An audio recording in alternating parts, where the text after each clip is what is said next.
Welcome back, everybody, to the Derby City Fandom Podcast. Today, we are continuing a project that I started quite a long time ago of going through Marvel in chronological order. We started off with some Captain Marvel. We talked about some other things here and there. And now we're talking about the one that started it all, the one near and dear to our hearts, Iron Man.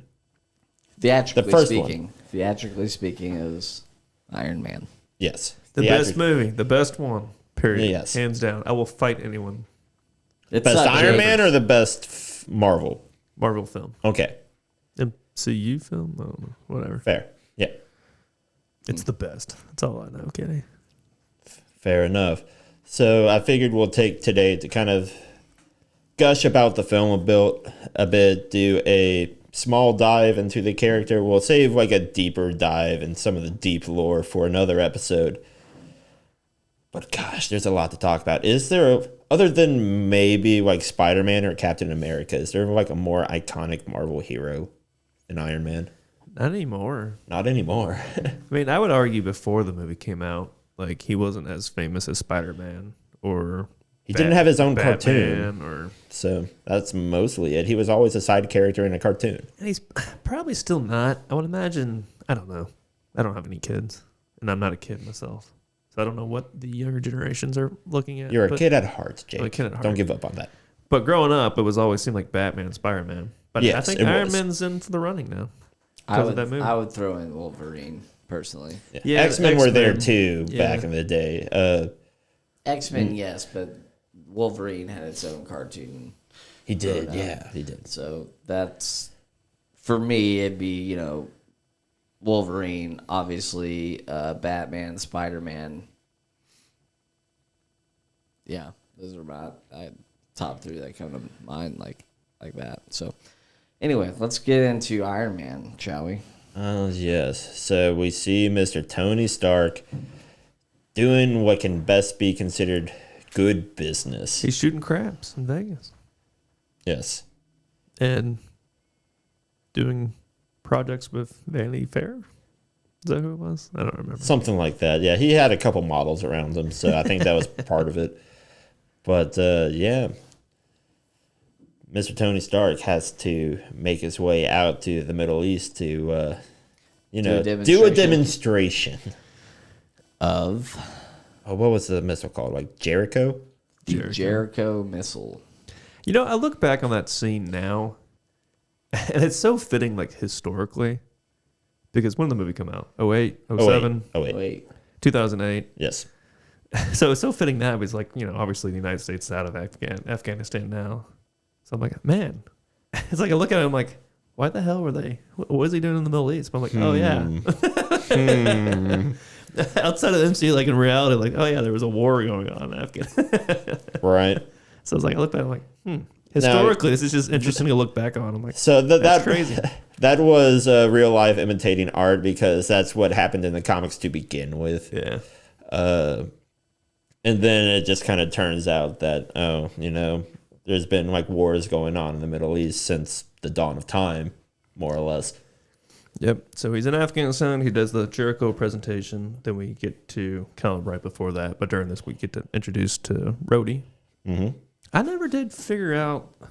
Maybe I shouldn't bring this up, but how come they changed actors on him? He didn't want to do it anymore. He just didn't want to continue. Oh, well. Bold choice, Cotton. Yeah, that's fair. Who was that? Terrence Howard? I think so. Terrence Howard, yeah. I like the actor. I enjoyed his role in the first film. I think it was a good decision to replace him with Don Cheadle. For sure. I think he plays that role well, and up to a certain point, like I enjoyed his character and his role in all of everything that was going on up until the Skrulls pretty much took over. That's its own can of worms that we've gone into.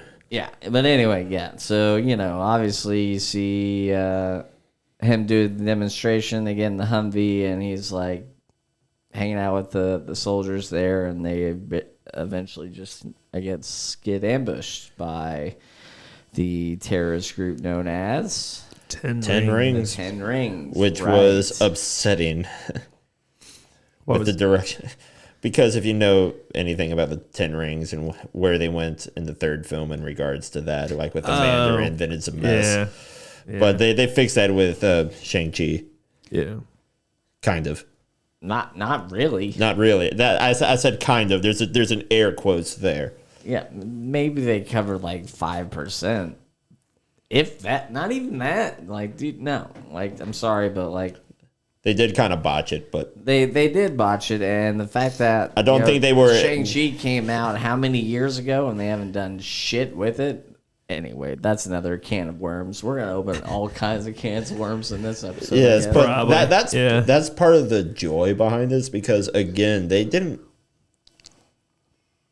could not have planned that this would take off as well as it did, because Marvel made so much fucking money, so much bank off this that eventually they get bought out by Disney. Because down the road. Down the line, yes. But it's just like, they started just making money and money and more money. Eventually, they made a second one, and then a third one. The third one was awful. Second one was alright. Whatever, we're talking about the first. It's probably with Iron Man. It's like, I love Iron Man 1, Kingsley, though, dude, I love that actor. He's freaking awesome. But in that particular film, good God. Yes. So anyway, so essentially they get ambushed by the Ten Rings, and he gets captured. He's hanging out in the cave. Hanging out in the cave with a bunch of scraps. Him and Jensen. Jensen, right? Yep. Best boy. And he basically makes some kind of, electromagnetic, whatever you want to call it. It's the arc reactor, man. It wasn't the arc reactor yet. He basically makes a pacemaker out of scraps because he has a piece of shrapnel in his heart. Basically, it's an electromagnetic kind of device that keeps the shrapnel at bay. It keeps it in place. Because it was sinking. Yeah, because otherwise it would have killed him. Yeah. Yeah. And we get some of the best like dialogue. Just like, okay, as they're working, we see like the building the original suit, which is Mark 1, pretty accurate. There's some things here and there that are not correct. But it's significant nonetheless. Significant nonetheless. But we get that Jensen, or whatever his name was, is such like a good guy that he knows that Tony Stark is responsible for untold amounts of dead innocent people, and is still able to like forgive him at the end of the day because he recognizes that Tony's actually a good guy. He just happens to be in the position where the stuff that he makes is hurting everybody else around him. War profiteering. War profiteering, but he's otherwise a good guy. Yeah, and that kind of sets him on his path to being the hero. Yeah, I would argue it's one of the better character developments in the whole MCU as well. It's like, here you have Tony Stark, the character, in a cave. And like, this is where he does he makes the big switch of like, yeah, he's just this CEO, the war profiteering, like he's an American. He's like, he doesn't really know, he's just building the guns, he's just building the weapons. Sure. But then he finally recognizes like, oh man, like this terrorist group has my weapons, and there's like more to the equation. And it's like all this takes place in a cave in the middle of Afghanistan. Yes, it required him to be like intimately involved in the problem that he himself is the source of. Yep.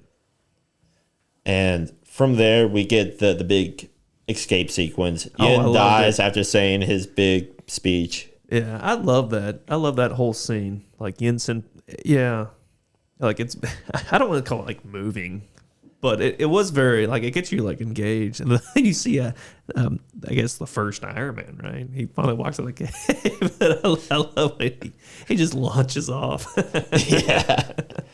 And naturally, he just plummets into the desert somewhere else, but he's able to make it back to New York. Yeah, he's saved by Long story short. He's saved by Rhodey, and, pretty much as soon as he gets back, my favorite thing is he has a fucking cheeseburger or whatever.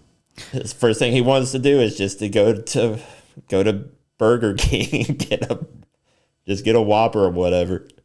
Is it Burger King? I don't know. Anyway, it's a freaking cheeseburger, essentially, and he gets off the plane, and I guess right off the bat, he makes a press announcement and says that Stark Industries is ceasing manufacturing of military weapons. assets, yes. Yeah. And so that starts a whole chain of events, Yes. if you will. His vice president is not very happy. I can confirm that it was Burger King. Was it actually? I was just spitballing. Okay. Yes. But yes. Obadiah. is Jeff Bridges. not happy with his decision. I like the scene. We all know why, obviously. Spoiler. I like the scene with Tony Stark and Pepper Potts, and they're like watching TV, or I think she's watching TV. It's like it has CNBC on it, like Jim Cramer or something on it. It's like a weapon manufacturer that doesn't want to sell weapons, the Hindenburg. Right. And then you have him doing, it's like, Stark Industry stocks going down. And we get like a good moment of, okay, he needs to build a better heart for himself, because the one that he has is destabilizing and was literally made from scraps. I mean, I enjoyed the, with nothing but scraps meme as much as the next guy, but literally he made like one of the most technologically advanced things with a hammers, an anvil, and some scrap metal. Yeah, blows my mind too. Yeah, and so eventually he replaces that one he had in his chest from the cave to the upgrade, if you will. Yes. And then Pepper has the old one put into like a glass display case or whatever. Yes. So that was, I guess, a sentimental moment for both of them. Maybe more so Pepper than him, I guess. Yes. At this point, they're not really a couple. They're just secretary, boss kind of thing, right? And then we get to the point, I guess, where he hosts is that a charity event, I guess? He does, yes. It's and not he meets the reporter. what was it? It's like charity event by Stark Industries, and he goes like, "Did I get an invite to this?" Yes, and he happens to run into a lovely lady by the name of Natasha Romanoff. Yeah, and then we're introduced to Black Widow, right? Yes. That was our first hint that there is more than just Iron Man going on in this universe. More than meets the eye. If you understood that reference, give us a like. Anyways, so we get our kind of first instance of S.H.I.E.L.D. before we get Nick Fury with Romanoff. Yeah, they don't really mention that at all. No, But side thing though. yeah, it's a side. Yeah, absolutely. And so basically, she confronts him and saying like, "Hey, your weapons are being distributed to the Middle East." Your weapons are still somehow being distributed. What are you going to do about it? And I guess, long story short, he basically goes out to the Middle East and fucks everything up. Yes, but first he has the sequence of building a new suit. The Mark II, yes. The Mark II, the one that most people are more familiar with. Throw some hot red in there. There was some Hot Rod Red. Hot rod red. Yeah. Yes. That's one of the more fun scenes, especially when he tests flight and he flies by the whatever wheel. Yeah. Ferris wheel. The- Sorry. By the Ferris wheel on It's the... like, Well, what are you trying to say? Oh my gosh! And this little kid drops his ice cream. Like, hey, yeah. Pardon, Jake, everybody. I think he just had a stroke. Nah, he just can't think of what the Ferris wheel is called in the boardwalk. You know those in giant Jersey. wheels that people ride. A Ferris wheel. Some might even call it. Wow. Anyways, but we get some, jokes that would like come back later in other things, like, oh, like, you know, have you fly so high and, you know, condensation starts to freeze on the suit and you just start to plummet. Well, how do you deal with that? The first reaction is very natural, and it's panic. Yeah, fair enough. Dude, that's a lot of force when you're falling. Yeah, that couldn't have felt great. No, not at all. And I feel like they kind of cover that portion well-ish. Well-ish. It's fun. It's the fun romp of Tony testing out the Mark II, trying to get his, I guess, sea legs, so to speak, with the suits for the first time. Because even he had to, like, get used to it. Yeah. He adapts very quickly because of course he does. He's like the smartest person on the planet, more or less. Well, Richards doesn't Reed exist. Richards. No. Not yet. No. It's not canon yet. Not canon yet. Anyway, yeah. So, you know, it was a good way to set up for essentially the ending of the film because, you know, spoiler, Obadiah does the same. He takes him up to, you know, that atmosphere, and Obadiah figures out that all of the... It's like, oh, hey, so how did you figure out this problem? And then he just stays there. The other suit just plummets. It's great. Yeah. But we also get like callbacks to that in like Spider-Man. Yeah. Because when Tony builds Peter Parker his suit, he What a incorporates all of that into the suit, so that, like, you know, oh, you know, Papa Stark taken care of.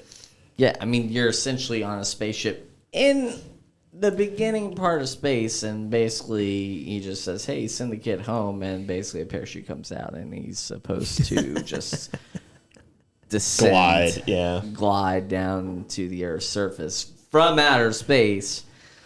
But, you know, whatever. It's a movie. It's fine. So in Iron Man 1, what are all the characters that we meet that stick around for other films? I mean, you obviously have Rhodey. You have Iron Man. You got Rhodey, you got Black Widow, you got Black Iron Widow, Man, Purple Hearts. Nick Fury shows up. Fury. Jarvis, I guess. Jarvis. Does he count? Yeah. Well, the voice. The I voice guess. does. There's nobody else, right? I think that's I'm trying to think. I mean, you have the concept of the 10 rings, but yeah, that's its own thing. If you go into post-credit, I guess Samuel L. Jackson. Yeah. Or is he... No, he's not in the movie. Oh, Agent Coulson. Coulson. Yep. But anyway, so essentially he gets word that his weapons are being distributed out in the Middle East, and he flies out there in Mark 1 and basically destroys all of his weapons, essentially, and kills a bunch of the 10-ring terrorists. Mm-hmm. The favorite part is obviously, like, the freaking tank shoots at him, and then he shoots this little small little missile at him, and they're like, okay, that clearly just, like, you hear it, like, little ding on the tank, and like, well, that clearly didn't work. Nope, you're actually mistaken. The whole thing fucking blows up. Yes. Which is brilliant. I don't think at that point he quite had the repulsor shots in his gauntlets yet. Like, I think that's a later version of the suit. Yes. But we do just get Tony Stark being televised. Like, somebody naturally catches all of this on camera, so it blows up across the world, pun intended. This guy in an iron suit, like, you know, this person that everybody just calls the Iron Man, like, you know, just went and eradicated a bunch of terrorists. Yeah, and everybody's just like, I wonder who that could be. And, like, you know, very knowingly, Romanov's just like, Right.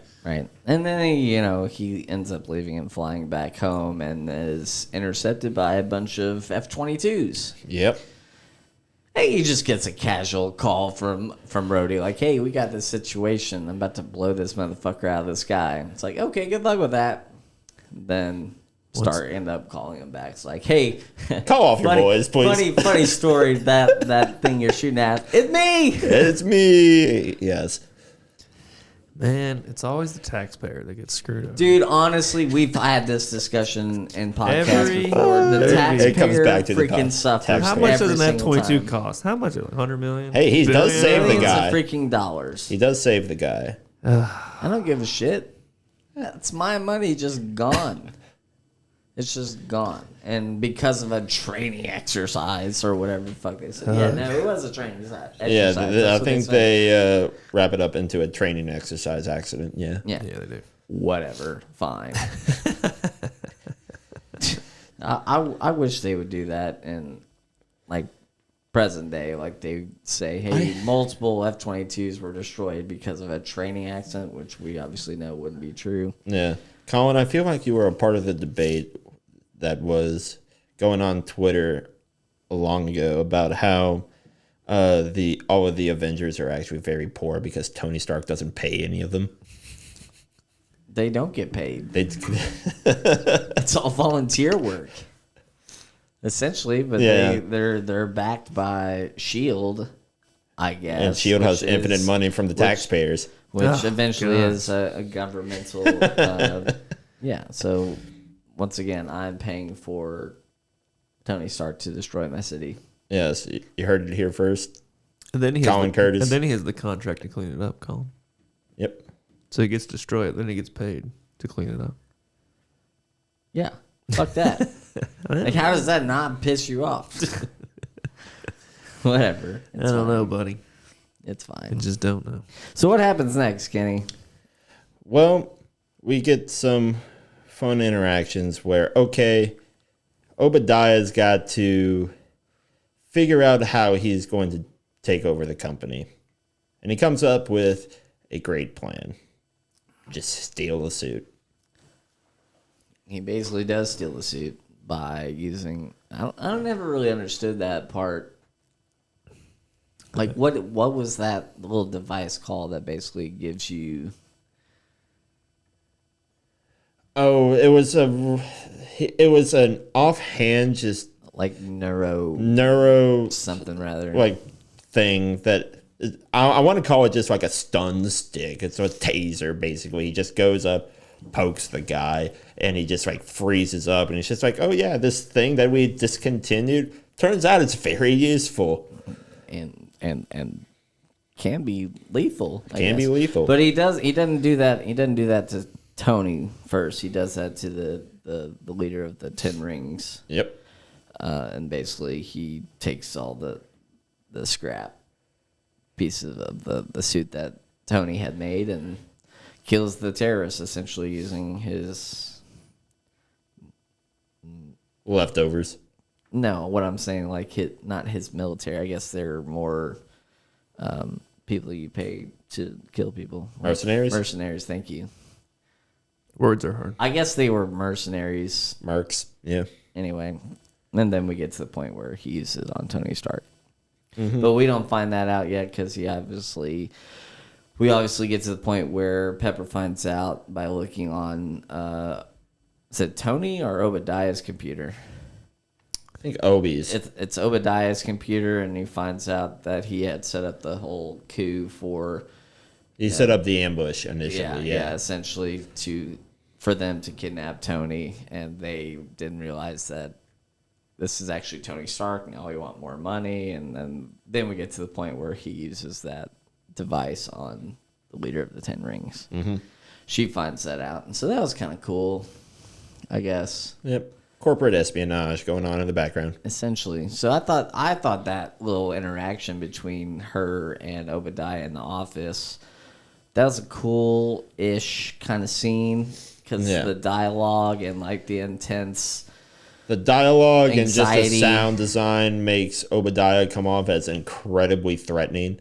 Yeah. And you as a character know at this point why he's threatening. Potts doesn't necessarily. She has her suspicions, but she's not in the know yet. Yet. And she eventually... Or how far in the know she needs to be. she starts putting things together slowly by herself and then also with help from Tony. Yes. Right. So essentially what happens after that, I forget.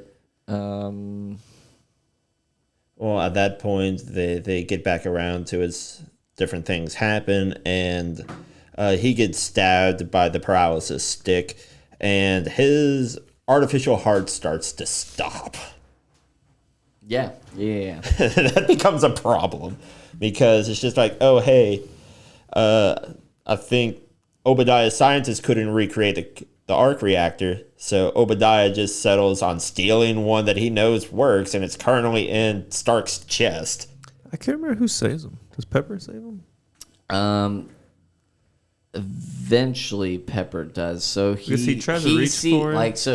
The old one. He's on the floor, and he's basically crawling on the floor, and he sees the old one in the display case. So he like tries to grab it, but he goes into Cardiac arrest or whatever. Shock or whatever. He blacks out for a minute. Essentially, but the mechanical arm fire extinguisher thing, whatever. Yeah. Jarvis, I guess. I don't know. It wasn't Jarvis. It wasn't Jarvis, but he donated to the community college. yeah. So that thing essentially like hands it to him. He's like, "Good boy." He smashes it. Yeah, because right. it was giving him so much shit earlier in the training montage. Yeah. So that was a funny kind of Fun little nod. It's just like, okay, I'm keeping you around. But yeah, then no, Rhodey does come in and actually insert it into his chest. I'm pretty sure. I think so. But then we get to the point of The big fight. Between Obadiah and Tony. Yeah, basically like Warmonger Mark 1 versus Iron Man. Oh, one thing we did forget to talk about is Agent Coulson was trying to set up like meetings with Tony. Oh yeah. Forgot to mention that. Yeah, so like I remember the scene where she basically uses Phil Coulson as like, hey, you want to have a meeting? Let's go, because Let's meet over coffee. Yeah. Like get me away from Obadiah, please. Yeah. Essentially, that's basically what happens. Yeah. And then we eventually get to the whole fight scene where they're on the roof. Meanwhile, Black Widow is Beating up the goons. But we first meet her when they're in the ring, when Tony and Jon Favreau are in the ring boxing together. And so then that's kind of a funny scene. Basically, he gets out of the ring once he finishes, and he's trying to teach Black Widow how to fight, essentially, and she kicks his ass. He's like, I want one. Yeah. That's kind of funny. I enjoyed that. But Jon Favreau, man, he's had a lot of stake in Marvel and Disney. And not only that, freaking Star Wars and a bunch of other shit. Like, Jon Favreau is doing pretty well for himself, I feel like. And I know that there's some people out there that don't like him.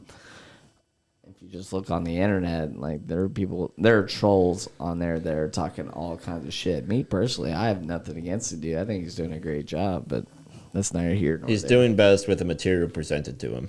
Correct. That's always what it boils down to, but the directors get the short end of the stick because their name is the one that is the largest in the credits, aside from the studio. Yeah. For good reason, because all of the responsibility at the end of the night falls to them. So essentially, like we said, we talked about them having their whole fight on the roof of, what is that building? That's Stark Industries? Stark Industry, I think, before he builds the tower. Yeah, so that's basically Stark Industries manufacturing, like, headquarters or something like Yeah. that. And so, Potts and, like, several SHIELD agents, I guess, attempt to arrest Obadiah. Goes about as well as you think it does. Yeah, that goes extremely well. And basically, they're pretty much outmatched. Yeah. For the most part, and that's when Stark comes in, and they have their whole little fight sequence, and they go up into the atmosphere. Shit freezes up on Obadiah. They fall pretty much to the earth, but he survives in the suit, right? Yeah, but barely. Yeah, but then essentially that's when Tony tells Pepper to go ahead and blow the reactor, and all the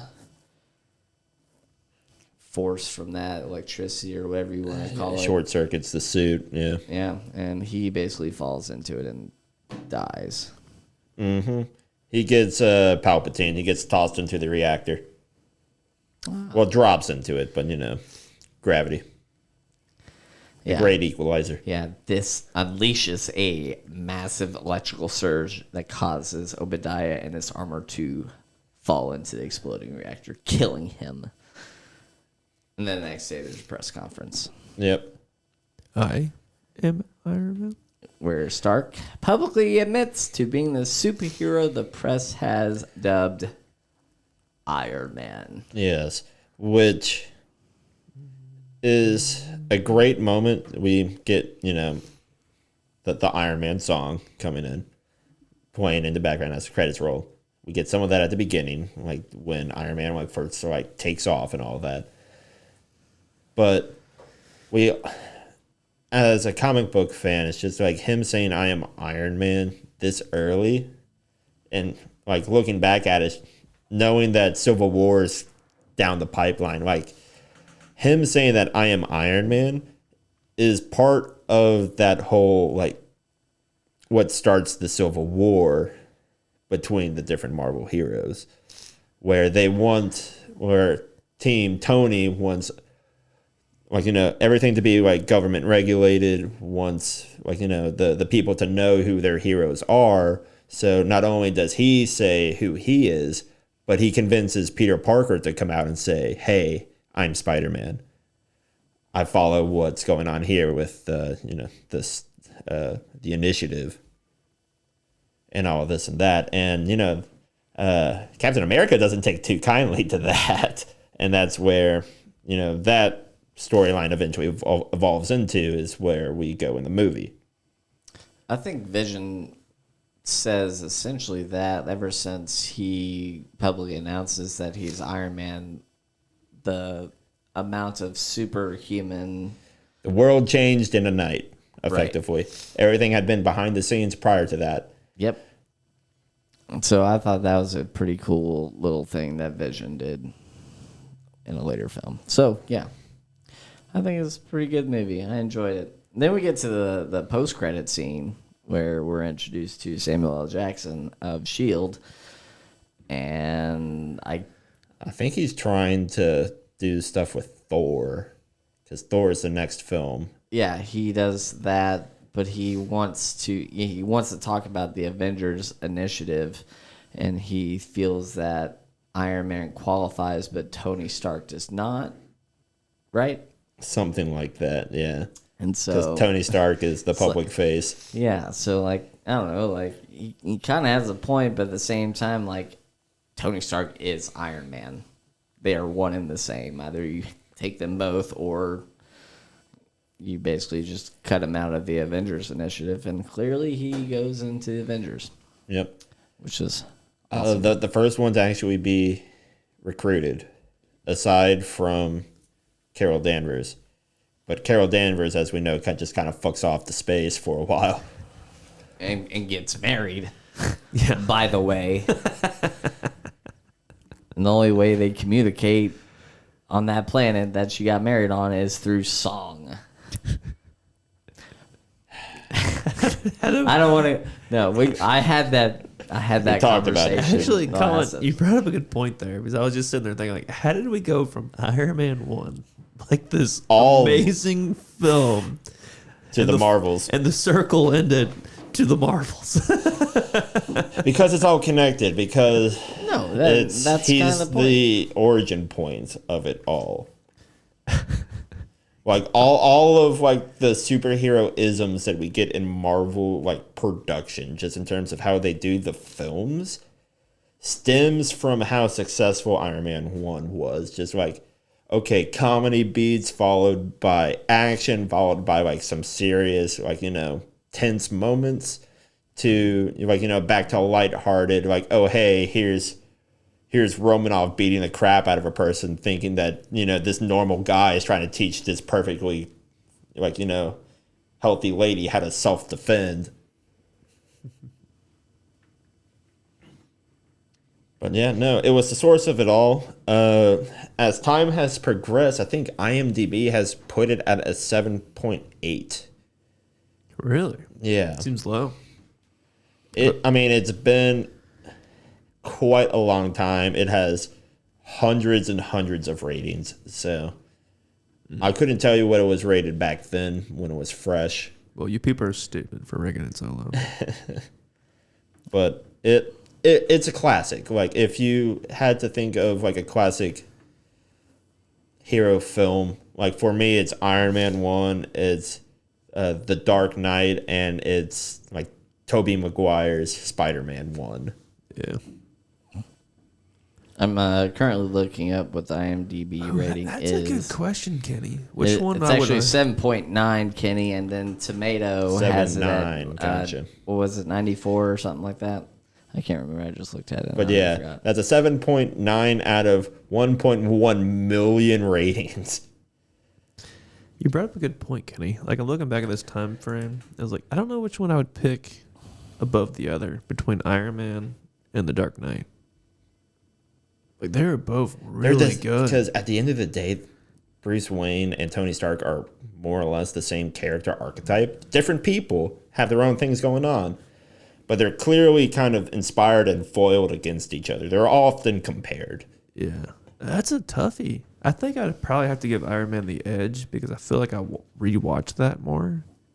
Yeah. But that's a tough. I mean, Dark Knight was really good. Mm-hmm. So I don't know. Unfortunately, Dark Knight didn't lead into anything larger, which kind of glad it didn't, because it can stay isolated and perfect in my brain. That's true.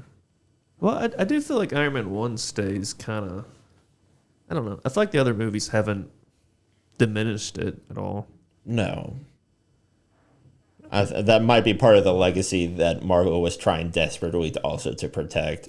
Do you agree with that, Colin? Or do you think after seeing everything else that's come on the MCU over the past decade plus, do you think the Iron Man 1 has diminished because of the other projects? No, I don't think Iron Man has diminished at all. If it were to, air quotes, diminish, it would have been because of the other two films, Iron Man 2 and 3. Yeah, when you compare the other two to its original, it's its own thing. If you Iron Man group 2 was those good. three movies, I mean, too. you obviously have to group those three films together as a whole. But if you were to do that, I feel like on IMDb or Rotten Tomatoes, I feel like the score would be lower than just the individual films. You took the average, I feel like it would be on the lower end of the spectrum. But if you just did that one particular film, obviously it'd be higher than 2 and 3 for sure. If anything, I would argue that the rest of the films probably boosted Iron Man 1 in the rankings, because we just mentioned it several times on this episode of like, oh, it started it all. It did this. Yeah. Was the order, So another fun thing going along with that thought is that Iron Man's also given like some of the most screen time in like the team up films. Yeah. Like, it's always him and Captain America that get the most screen time. Yeah, he's definitely like, he gets the big payout at Endgame where he's just like, oh, Thanos is doing his I am an inevitable, about to do the snap for a second time, realizes that he's been bamboozled, and then Iron Man, Tony Stark, just out of pure grit, does it himself as a normal human being. Yeah. Has like it's his line, I am Iron Man.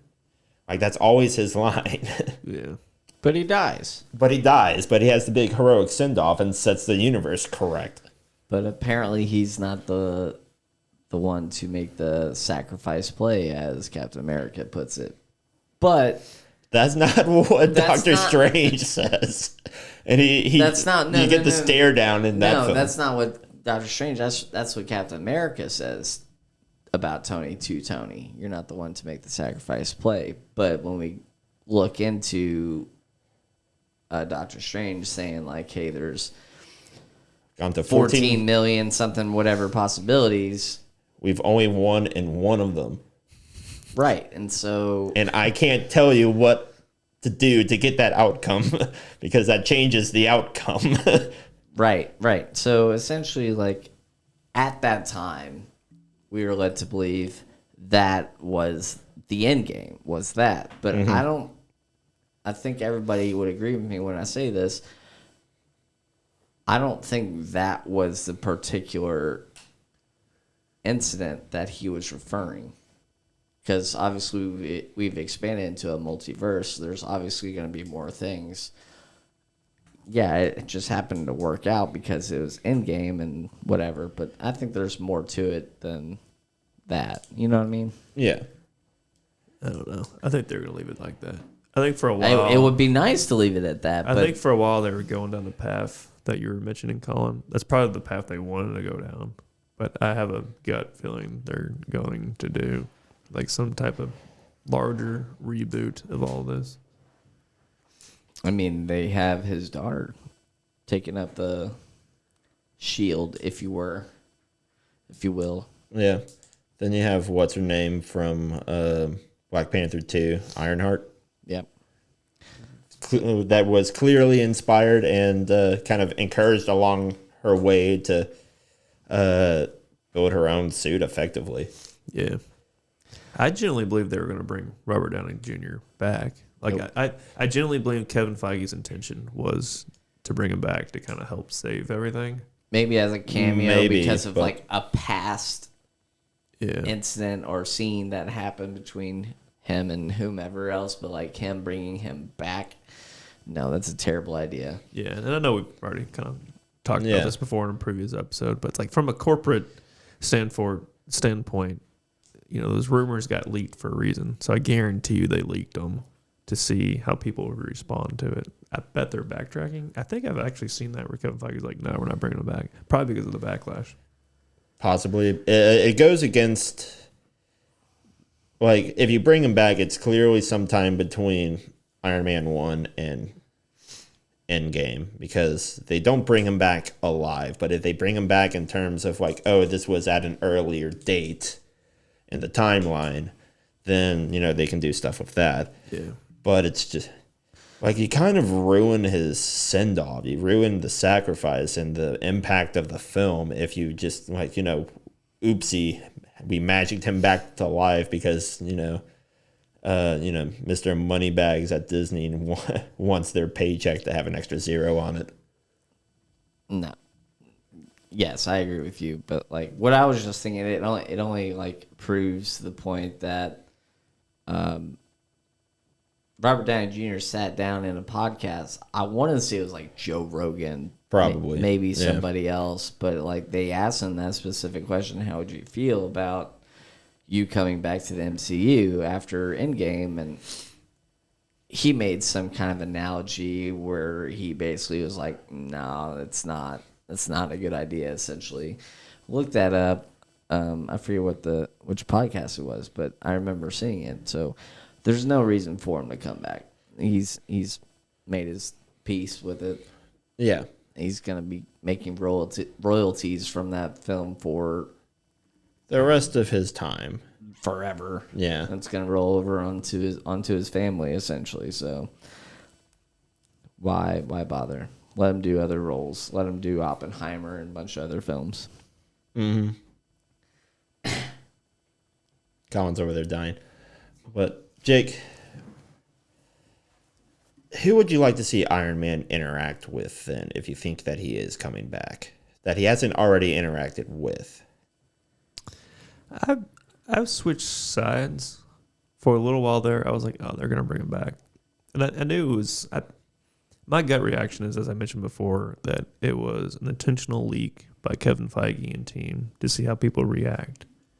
But I in my heart, believe that they had every intention to try to consider it to kind of save the whole MCU. I mean, like, at the end of the day, money talks, right? Sure.